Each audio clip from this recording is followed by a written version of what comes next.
اللہ رب العزت نے قرآن کریم میں رسول اللہ صلی اللہ علیہ وسلم کے تعارف کے سلسلے میں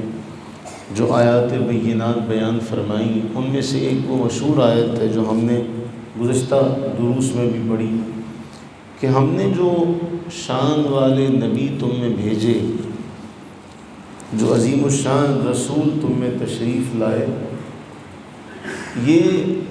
تمہارا مشکل میں پڑھنا، تمہارا مشقت میں پڑھنا ان پر نہایت گراں گزرتا۔ اور عارفین کاملین جو ہیں نا، عارف، وہ یہ کہتے ہیں کہ جیسے ایک ماں کو فکر نہیں ہوتی اپنے بچے کی کہ ایسے جانا، ایسے کرنا، کہیں جانا ہو تو ماں بار بار نصیحتیں کرتی ہے کہ بیٹے ایسے کرنا، وہاں پہ ایسے جانا، جب پہلے جاؤ گے تو سلام لینا، ایسی نصیحتیں مائیں کیا کرتی ہیں۔ تو عارفین کاملین یہ کہتے ہیں کہ ساری دنیا کی ماؤں کو اکٹھا کیا جائے تو رسول اللہ صلی اللہ علیہ وسلم کی ذات مبارکہ اس سے بھی کہیں اعلیٰ، جنہوں نے اپنے ہر امتی کو ہر حوالے سے نصیحت کی، ہر حوالے سے۔ جو آج کی جو حدیث ہے اس میں آپ کو نظر آئے گا، حضرت سیدنا ابو ہریرہ رضی اللہ تعالی عنہ بیان فرماتے ہیں کہ نبی صلی اللہ تعالی علیہ وآلہ وبارک وسلم نے ارشاد فرمایا، لا تأتوا الصلاۃ وانتم تسعون، نماز کے لیے دوڑتے ہوئے مت آیا کرو، نماز کے لیے دوڑ کے مت آؤ۔ اس میں ایک بڑی حکمت ہے جو آگے چل کے بیان ہوگی۔ فرمایا وَأْتُوهَا وَعَلَيْكُمُ السَّكِينَةُ، بلکہ اطمینان کے ساتھ، سکون کے ساتھ آیا کرو۔ تم دوڑ کے آؤ گے، تمہارا سانس پھولا ہوا ہوگا اور آ کے نماز میں شامل ہو جاؤ گے، یا جب دوڑ رہے ہوگے تو لوگ دیکھیں گے، تو بعض لوگوں کی عمر کے حساب سے، بعض لوگوں کی جسامت کے اعتبار سے یہ معاملہ درست نہیں ہوگا۔ فرمایا سکینت کے ساتھ، وقار اور اطمینان کے ساتھ آؤ، تاکہ جب دوسرے لوگ دیکھیں تو تمہاری چال دیکھ کر، تمہارا اطمینان اور وقار دیکھ کر ان کے اوپر ایک ہیبت، ایک روب دبدبہ طاری ہو۔ دوڑ کے نہ آیا کرو، اطمینان اور سکون سے آیا کرو۔ فما ادرکتم فصلوا وما فاتکم فاتموا، دو جملے بڑے مختصر سے۔ فرمایا جو مل جائے اس کو پڑھ لو، امام کے ساتھ جتنی بھی نماز مل جائے گی اس کو پڑھ لو، جو رہ جائے گی اس کو ادا کر لو۔ یعنی آپ دیکھیں محدثین فرماتے ہیں اس حدیث مبارکہ کے حوالے سے کہ اس کے اندر بہت ساری حکمتیں ہیں کہ جب نماز کے لیے کوئی اطمینان اور وقار کے ساتھ چل کر آئے گا تو دیکھنے والے بھی اس کو دیکھیں گے، ان کے دل میں بھی نماز کی ایک ہیبت،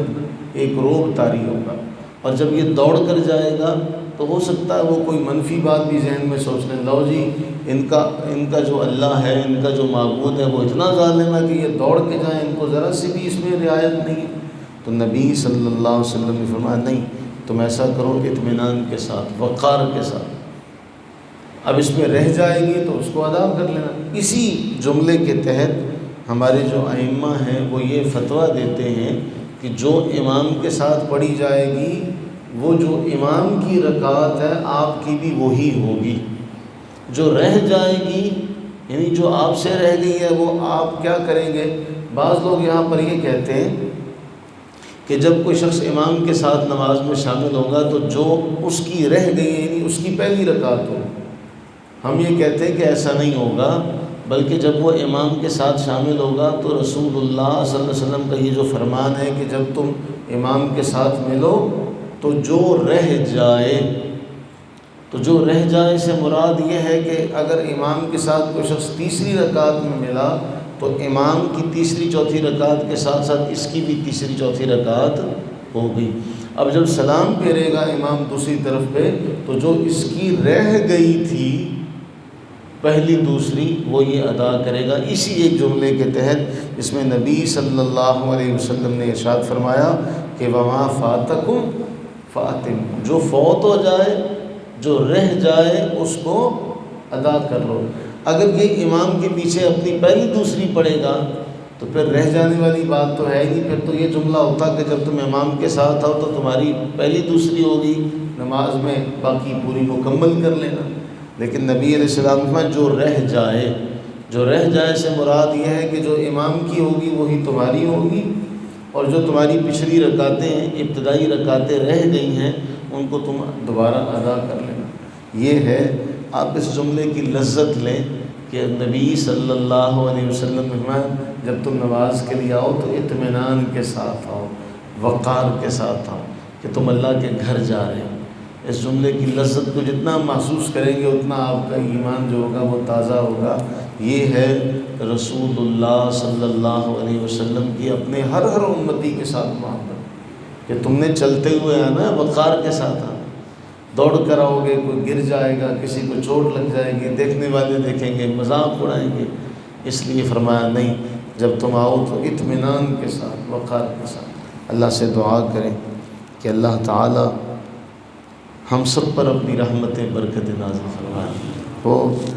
ایک بڑے عظیم بزرگ گزرے، قدرت اللہ شہاب اور ممتاز مفتی، اللہ تعالیٰ ان کی قبروں پر کروڑہ رحمت نازل کرے۔ وہ کہتے ہیں ہم نے بچپن میں سنا، ہم یہ سمجھ بیٹھے کہ شاید اللہ تعالیٰ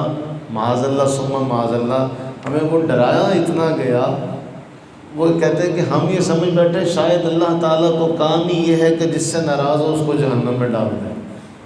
جس سے ناراض ہو اس کو جہنم میں ڈال دے۔ گویا ایک آگ کا الاؤ روشن کیا ہوا ہے، بس جس کو ناراض ہوتا جہنم میں ڈال دیتا۔ کہتے جب بڑے ہوئے، شعور کی منزلیں طے کی، تو پھر پتہ چلا کہ اللہ سے زیادہ تو مہربانی کوئی نہیں۔ اس نے اتنی رعایت اس کے محبوب نے دی ہے کہ جب آؤ تو جلدی کی ضرورت نہیں ہے دوڑنے کی، آرام سے اطمینان کے ساتھ آؤ، وقار کے ساتھ۔ اللہ تعالی ہم تمام کو اللہ تعالیٰ کی اپنی محبت اور اپنے محبوب کریم علیہ الصلوۃ والتسلیم کی محبت عطا فرمائے۔ آمین ثم آمین۔